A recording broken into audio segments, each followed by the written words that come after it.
Okay, we're back. And now I'm going to share a screen again because I'm going to show you a video. Here we go. Morons that build Fox News because facts don't matter anymore. Well, let's talk about the anti-woke speech. Here we go. Let's listen to this. I've seen this video online. It is everywhere. Recently, the Oxford Union, the debating society in Oxford, England, held a debate on wokeness.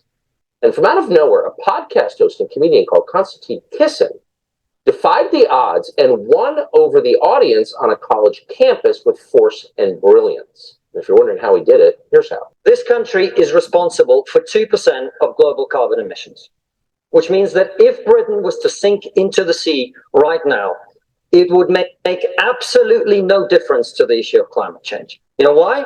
Because the future of the climate is going to be decided in Asia and in Latin America by poor people who couldn't give about saving the planet. 120 million people in China do not have enough food. I don't mean that they don't get dessert. I mean they suffer from malnutrition. That means that their immune system is breaking down because they don't have enough food. You're not going to get them to stay poor. And the only thing that wokeness has to offer in exchange is to brainwash bright young minds like you to believe that you are victims, to believe that you have no agency, to believe that what you must do to improve the world is to complain, is to protest, is to throw soup on paintings. We know that the way to improve the world is to work, is to create, it is to build. And the problem with woke culture is that it's trained too many young minds like yours to forget about that. Now, you'll notice if you watch that video that he's not reading that. There's no teleprompter. He's ad-libbing that whole thing. That is right off the top of his head. That's not easy. Konstantin Kisin is the co-host of the Trigonometry podcast. He joins us. Sure appreciate your coming on. I think the video of your remarks at the Oxford Union has been shared more than anything on social media in the U.S. in a long time. How was the response to what you said? It was great. I think people really enjoyed it. And I think it's partly because people are fed up of wokeness, as of course you know.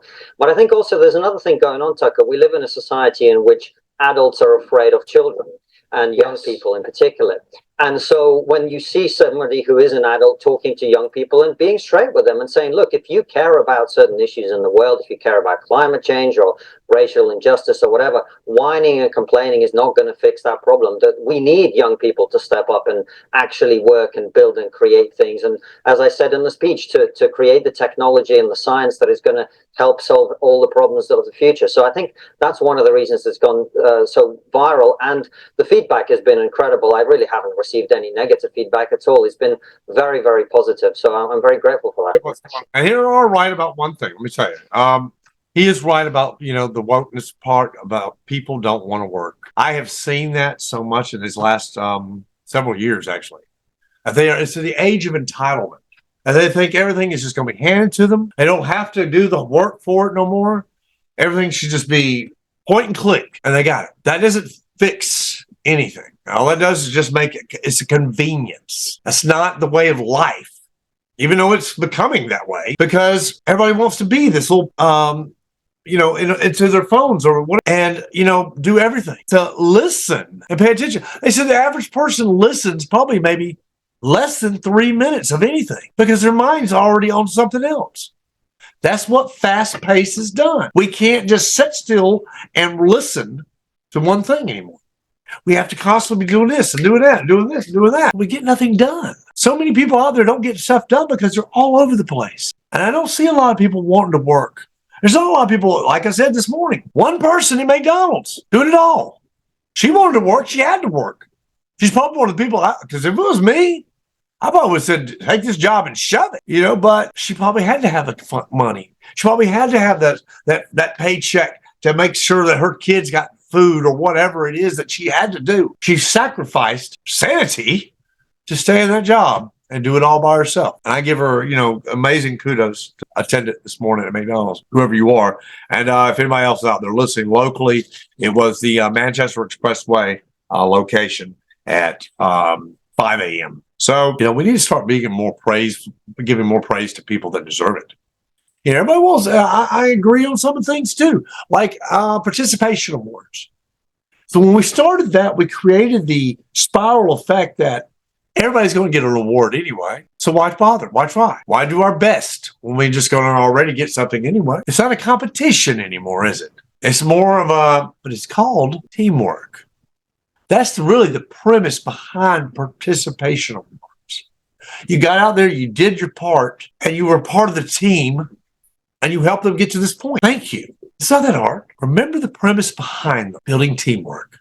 That's great for coaches and everything else out there because they want people to learn. I wish that we could be at that point, that pinnacle point of our time where everything's about to unfold for the better, hopefully. Because right now we're at the pinnacle point, maybe not quite yet, but we're getting there. We're almost there at that point where a shitstorm is going to start. Haven't we lost enough bright minds and children and all the wonderful people that are out there that are gone now? Did we lose enough with COVID? Why must we lose more good people?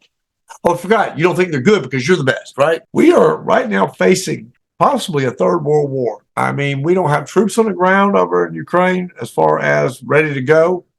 Because if we do that, then it's World War III because he's done something stupid over there, Putin. And what really enrages me is nobody's doing, I mean, we're giving Ukraine all kinds of weapons and stuff like that, but nobody's standing up to him. Nobody's saying you've got to stop this. You know, now I get it. The Americans had its history. We did the same thing in Iraq and Afghanistan. Now, who are we to judge? Who are we to cast judgment? But I think that we've hopefully learned our lessons. You know, the intentions were always good, what we do. But when you don't know the whole game plan, or you don't know what you're dealing with, or you don't know the societies that are in there, the cultures and everything else that you got to deal with and work with and lift up to the next level of their lives, because they've been repressed all their lives. Women couldn't read. Women couldn't write. They weren't allowed to write. They weren't allowed to learn. And now the Taliban is going right back to that again with Afghanistan. It's truly sad because there's so many wonderful people out there, brilliant minds. I'm not just Americans, Afghanis, Iraqis. There's a lot of wonderful people out there that got brilliant minds. They just have nobody to push them forward because they've been held back for all their lives. They've always thought of less than. Is that the way you want to treat your own people in America? Just because the color of their skin's different from yours?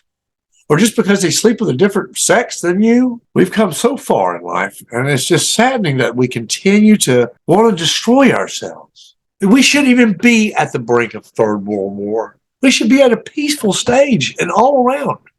We should be working with every country out there, working with innovation, working with all of our technology, and mixing it together. People don't realize that it takes the whole circle to make it complete. So for us to bring our ideas and our technology and our innovation all together so we can actually do more. Right now, we're all about me. We're going to do this first. We're going to do that first. Nobody has a problem with competitiveness. There's nothing wrong with that at all. But when it's selfish competitiveness, only for your benefit, not others, well, yeah, they can have it. They got to pay for it. You know, there goes that money again. Capitalism, because that's what's important, right? The almighty dollar. And you know, we are sinking right now. There's a lot of people out here that are hurting really bad, real bad. You know, I went to McDonald's this morning, and there was one person in there. She was doing the orders through drive-through and making the orders. That's how bad it's gotten, folks. I mean, finally somebody did come in, but this poor lady had to do it for the first 30 minutes or maybe 40. Had to do it all because we don't have enough help, dependable help. But they don't pay enough. You know, everybody keeps trying to jump the minimum wage up, move it up. Let me tell you what happens when you jump the minimum wage up. They go up on their prices to match. It's a washout every time. There needs to be a policy. You can't go up on prices at least for a year, at least.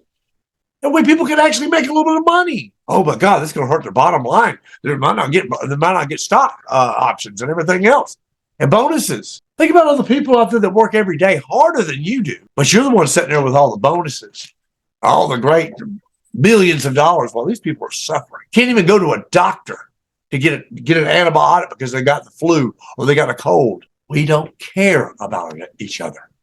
We don't care about one another. It's the furthest thing from my mind. A lot of people just don't even consider anybody else in their days. Oh, man. I was just tell you, though, let's look at some other things on here. I told you already diversity is code for white genocide. I still can't get over that. But there are things that we need to do, folks. There are things that we can do to make life a little bit better. And that's going to take each one of you, the people that are watching this program, that actually stay with it and listen to it and everything else. We got to speak up. We got to share the facts. And we got to maintain our strength and show strength. We can't back down. We back down if they win. You know, I'm not going to back down from what I do out there every month. I'm going to keep doing drag queen story time because I'm not grooming a damn person. The only thing we are doing is helping your kids maybe see a little bit difference on diversity and realize that, hey, you're the same as me. Cool. Let's be friends. Instead of, you're black, I'm white. Oh, I don't want to hang out with you. Get away from me. You can't do those things anymore, folks. I mean, how are we ever supposed to evolve if we continue doing the same shit over and over and over and over and over and over and over again? There's no life. It's just an existence. Misery. Stagnant. No growth. There's so many people out there right now that yearn for something more, that yearn for the next big breakthrough, that yearn for the next great leader. Nobody sees them. Nobody wants to see another Trump, Biden race in 2024. And Biden, I love you, man, but you need to go ahead and step down. You don't need to run again. We need some new folks. We need something that's going to energize and turn our nation around. And no, it's not Ron DeSantis. And no, it's not Donald Trump. We need something more. We need somebody with energy and action, not just a blowhard, and somebody that knows facts, somebody that can act mature whenever they go out in the public or whenever they go to a G7 summit and not try to knock people down so they get to the front of the line and be seen. Donald, I mean, every facet has its own agenda as far as pushing hate. And they've gotten smart, man. They know what to do. They know how to infiltrate. Look what they've done with QAnon. Look what they've done with all this fake news that's been out there. Look what Russia did with the 2016 election. You know, folks, we've got to do more. And if we don't, we're going to fall behind. We're going to continue to drive ourselves down to the ground and continue to make ourselves just look like total idiots. People around the world are looking at us. You understand what the hell's going on in America, man? Why the hell are they all at each other's throats? What have we done, the LGBTQ community? What have we done to make you so mad? What have we done that you've seen, that you know that we've done, to make you so angry at us? I just don't get it. I mean, you listen to all this propaganda out there, and it's winning. You're letting it win because you're not finding out the facts. You don't want to know facts. Y'all, like I said, you're a factless nation now. You can just say whatever you want to, and that's it. Thanks again, Donald. That means don't nothing but bring harm to our nation, to our people, to you, to me. We have to be better. I have always been, in most of my work, I've always been diverse because I believe in working with each other, and I love everybody, man. Even some of you bigots out there, I love you too. But it's been very hard to keep that friendship going. In fact, when the insurrection took place, I mean, I had a lot of people I used to talk to all the time and argue with me left and right about Trump is this, Trump is that.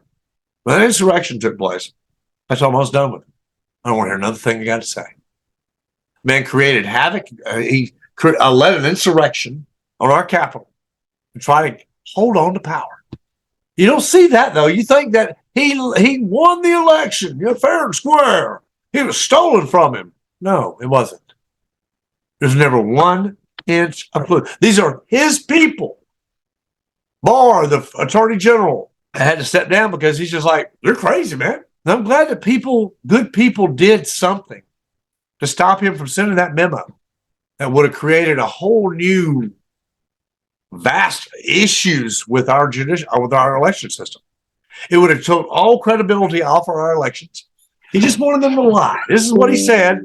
Here, good. Remember these words. Just sign the paper, tell the people there was fraud, and leave it to me and the Republicans to deal with the rest. It's all they had to do at the Justice Department. Say that there was fraud and leave it to him and his cronies, like Matt Gaetz, and they'll do the rest. We came so close, folks, to losing everything that we've ever thought we fought for, that we have worked for, that we have continued to strive and preach about and pray about, became so close to losing it all.